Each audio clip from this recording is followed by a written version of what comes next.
I'm now joined in studio by Audrey Mbugua, who is a transgender woman, and she was very happy on Wednesday after a High Court ordered the Non-Governmental Organizations Council, as we had mentioned earlier, to register her lobby group. Thank you for joining us. Thank you for having me. So why was this so important for you? That's the first question I said I would ask.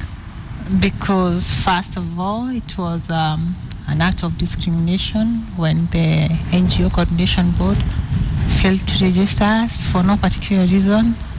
Secondly, we needed an institution that could represent transgender people rather than individual transgender people doing the actual filing of cases. So let's talk about the transgender community in Kenya. How big is it? Because I think there's an impression that it's non-existent in the country. Yeah, there's always that fallacy that transgender people don't exist. But mostly it's because most of them are hidden there in our societies, and they're scared of coming out and, demanding for the respect of their rights because of violence. Perhaps we should take a step back and actually define what being a transgender is. What does that mean? In medical terms, psychological terms, what does it mean? The basics are that transgender is it's a term used to describe a person who's undergoing gender change or who has undergone gender change. And so it's very widely known that you were born as Audrey Mbugua. No. Wait. I was not born as Audrey Mbugua. You were born as... I didn't have a name when I was born. What does that mean? It's in my parents gave me the name. Okay. Andrew, but when I was born, I didn't have a name. So you never identified then, let's just say it, you never identified as a male. Is that fair? Okay, it's true. My documents did indicate that I was male, yeah. Okay, so let's talk about documents and the cases that you have in court right now. This one is out the window. You have two others. Yeah. You want NEC to then change your documentations to read Audrey Mbugua, right? Yeah. How is that going? Oh, we are waiting judgment, I think in October. And how long has that case been going on for? Okay, we started the application back in 2010, but we filed the case last year. But we can't go into the details of the case because of the subsidies. Okay, fine. So let's talk about something that we can go into a bit more detail. Health. Yeah. Okay. You have said it in so many of your interviews, so many of your appearances, that it's a big issue, that there's discrimination going on in the hospitals. Can you give us a few details into this, because we don't have any insight?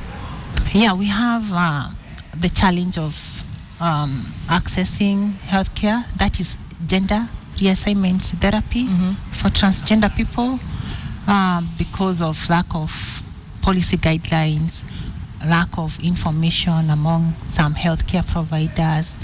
At times it's basically transphobia and prejudice, but still we need like a policy guideline to guide the process. So what's available right now? I mean, do we have hormones being distributed to people who want to go through transition? You're saying that you can't go through surgery. What's available currently?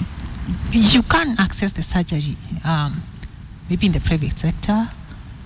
But not in public hospitals? Yeah, and it has to be done hush-hush. But hormones are there. You can access estrogens, you can access testosterone, and so forth. You can access the counseling bit, the diagnosis. But still there are some institutional problems within our healthcare facilities. Yeah. But we have the code of ethics for medical practitioners, which does provide for gender reassignment. I know you said once in an interview online that the government had no idea what they were dealing with. The courts didn't know where to begin. So do you think Kenyans have a better understanding of transgenders and transsexualism? Yeah, I believe at the moment they have a better understanding, although we still have some haters. I think we have become a nation of haters and a society where people just want to pull people down. So we have this group that are okay with transgender people, but we have this minority who are more vibrant than the majority who want to hate and call people names. But we endure it. So how has your family taken it? It's been a really long time. You've been out in the public for a really long time, getting hate, as you say. How have they dealt with it? Sorry, are you okay? Yeah. They've been supportive. very supportive. Some, for others, I mean, they're just there. But it doesn't matter. What matters is that we are moving forward. Okay. Yeah. I do have to ask, because a lot of the feedback I've been getting on my Twitter handle is, Audrey, what she's doing is not natural, it's not Christ-like. So how do you respond to that oftentimes? Okay, those are their personal opinions, and I respect them, but they don't affect my life. They can't bring me down. They don't affect you at all? No, I mean, my defenses are some of the best you have. I'm used to that kind of nonsense, but I mean, it doesn't stop me from doing whatever it is that I'm doing. Then there is the perception that transgenders are just the same as people who are homosexuals, and you've been very ardent at fighting this. Why is that? It's because, okay, first, I respect the rights of gay and lesbian people, but what I will not allow to happen, it's the submerging of the transgender community into the lesbian and gay communities. I respect them, but we will not allow people to put transgender into the gay and lesbian categories. We are straight, that is heterosexual. We are not homosexual, we are not lesbian, but we respect their rights. But we don't want this conflation to continue because it targets transgender people, and they suffer because people attack them, say we're attacking gays, whereas they're attacking transgenders. Because, I mean, when we have all these groups talking about LGBTI, I mean, the assumption is, or the approach is, LGBTI is all about homosexuality.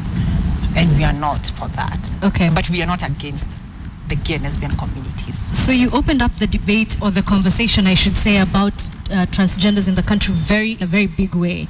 People were shocked, they weren't used to it. I'm sure a lot of them who are watching are still not used to it. But what's next for you, going forward, moving forward? Are you going to get married? Are you going to have children? Are you even able to have children?